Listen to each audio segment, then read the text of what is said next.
need your own Joe Rogan is the bigger point. That's the bigger problem, not well, that. Democrats had their own Joe Rogan. Joe Rogan endorsed Bernie Sanders in 2020. Donald Trump's victory over Kamala Harris in 2024, which many have dubbed the podcast election, saw both candidates making appearances on popular podcasts to win over voters.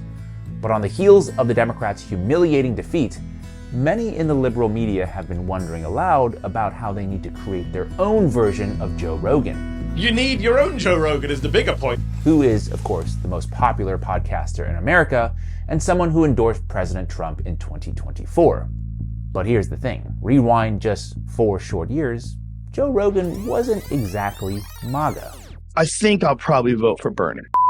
Just let that sink in for a second. One of America's most influential voices went from backing Bernie Sanders, a democratic socialist, to endorsing Donald Trump. Just how did that happen, and what does that mean for the future of American politics? You just come to make sure your baby's okay. Apart from the hips, but just chewing it and pulling it apart from the, he's like, ah! Joe Rogan's rise in American media is anything but typical. From stand-up comedian to Fear Factor host to UFC commentator to the biggest podcaster in the world, Rogan's journey has made him a cultural touchstone. His willingness to platform all kinds of different voices, some with fringe views, has made him a polarizing figure in American politics. We're about to kill gravity. We're about to kill their god, gravity, and they don't want that. For some, he's seen as a rebel who is unafraid to explore topics the mainstream media wouldn't touch with a 10-foot pole. But for others, he's viewed as a dangerous influence, someone who gives a platform to misinformation and conspiracy theories, making him both the most loved and the most hated podcaster in America. I wonder who came up with the term misinformation. Anyway, in 2016 and 2020, Rogan, like a lot of Americans, was drawn to Bernie Sanders, a candidate who didn't just talk the talk. Today we launch our fight for a political revolution. Bernie's entire political career was centered on challenging a status quo that many felt was rigged in favor of elites, with his presidential campaign focusing on policies such as Medicare for all, higher minimum wage, and free college, all aimed at lifting up the working class and fighting corporate greed. Who are you gonna vote for in the primary? I think I'll probably vote for Bernie. Him as a human being, when I was hanging out with him, and Yeah. I believe in him. I like him a lot. What Bernie stands for is a guy who, well, look, you could dig up dirt on every single human being that's ever existed if you catch them in their worst moment, and you magnify those moments, and you cut out everything else, and you only display those worst moments. That said, you can't find very many with Bernie. He's been insanely consistent his entire life. He's basically been saying the same thing, been for the same thing his whole life. And that, in and of itself, is a very powerful structure to operate from. But it wasn't just Bernie that Rogan liked. I really believe if Michelle Obama runs, she might win. He's good. She's great. She's the wife of the best president that we have had in our lifetime. I've never voted right-wing in my life. I consider universal basic income a really good idea. I want free college education. I would like to spend more in taxes if they could fix inner city community. 87% of scientists said that human activity is driving global warming. I'm very pro-choice. I'm very women's rights, civil rights, gay rights, trans rights. I'm even universal health care. Obviously, this protected status is driving me crazy. This thing that Trump's doing with children that were born in other countries and then brought over here as children, and then they're talking about deporting them. But as far as trans people, some trans people listening to this, I got nothing but love for you, for everybody. And in fact, Eddie Izzard is one of my all-time favorite guests. Oh, I love Izzard. The right-wing thing is just an easy way to dismiss me. I don't know about you, but that sounds like a lib to me. But rather than embracing Rogan, the Democratic establishment, facing a possible Bernie Sanders victory over their anointed candidate Joe Biden, launched a coordinated full-scale assault on Bernie Sanders and his supporters, branding them as sexist, racist, and misogynistic. The Bernie bros were known to have been horrible to women. And it's a particular problem with Sanders' supporters. It is. Have you ever talked with Senator Sanders about that? I have. What was that conversation like? It was short. Bernie Sanders has a unique situation in his campaign. His supporters have put women's lives, women of color's lives at risk. Bernie bros, again, they're pretty obnoxious, and they're very sexist and misogynist. You remember Bernie Bros? the media just absolutely eviscerated Rogan for his support of Bernie, branding him as a right-wing bigot, someone who good people shouldn't associate with.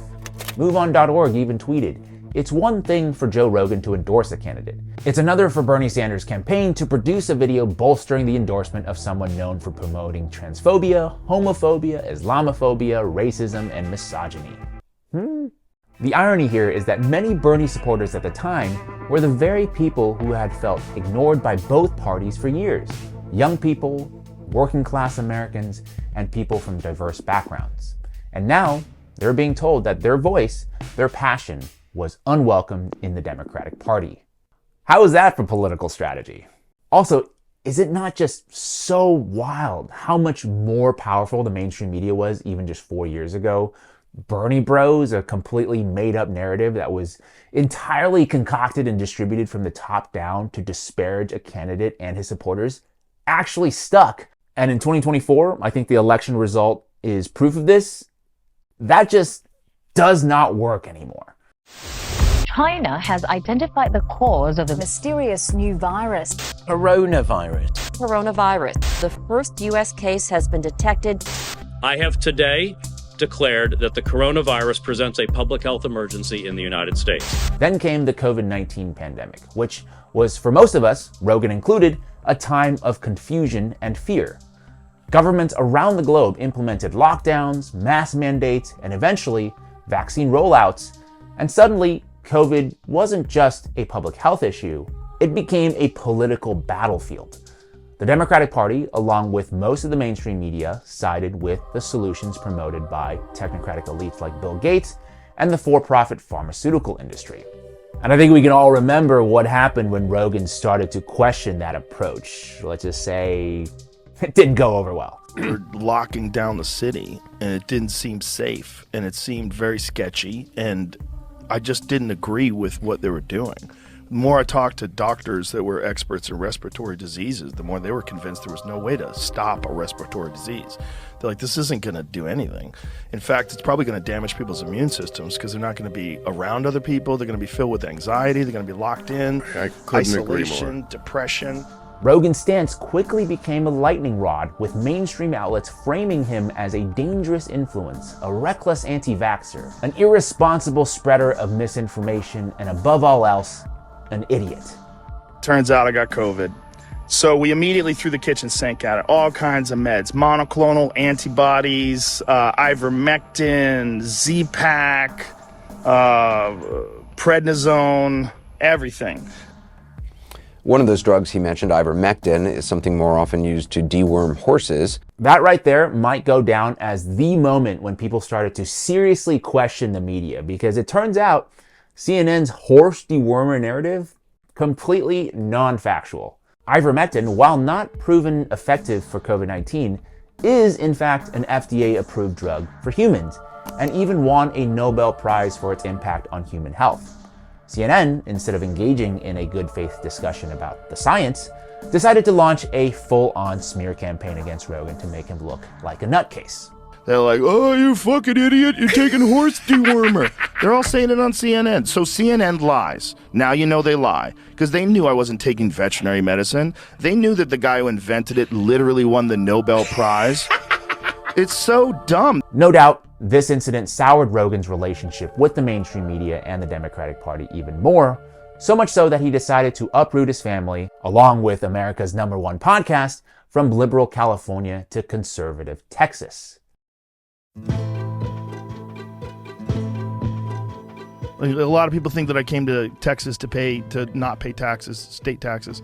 That's not why I came here. That makes one of us. I don't want people telling me what to do. As Rogan settled into his new home base in Austin, Texas, his network of guests started to shift. Figures like Elon Musk, who had also become disillusioned with California's restrictions, were frequent guests on his show. And it would be hard to ignore how Musk's own political transformation from a quote-unquote liberal billionaire who championed the fight against climate change to his now fervent support of Trump in 2024 didn't contribute directly to Rogan's own evolving viewpoints. I think San Francisco is a beautiful city, and we should really fight hard to kind of right the ship of San Francisco. If you've walked around downtown San Francisco, right near the ex-FK Twitter headquarters.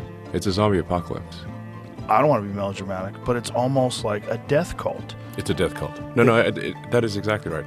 And as the Democratic Party leaned further into coastal elite politics, eschewing populism while embracing social causes and identity politics, Rogan and his audience, many of them working class Americans, felt like it wasn't them who had changed, but the party.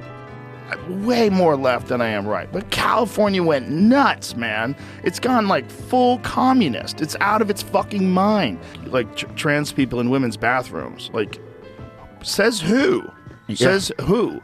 How do you know that's a real trans person? How do you not know that's a fucking creep that don't want to pull his dick out in front of kids? Because those are real. We spa. And if all you, that guy was a convicted sex offender. Yeah. And he was doing that. Look, those guys are real. It doesn't mean trans people aren't real also, but those guys are fucking real. Yeah. And to even say that those guys are real, you get excommunicated. You get treated like you're a Nazi. Right or wrong, working class voters began to see the GOP, with figures like Trump and Vance, as a party more willing to listen to the concerns of everyday people. One of the biggest problems with corporate America is socialized costs but privatized profits. Right. And what you really want is that you want major American companies, and I'm a believer in the market economy, you want them to absorb the benefits but also the costs, and that's often what doesn't happen. Like, for example, so I talked about this train disaster in East Palestine, and the railroad companies hate me because I kind of went on a crusade against them afterwards. And what I realized is, think of all the costs of that disaster.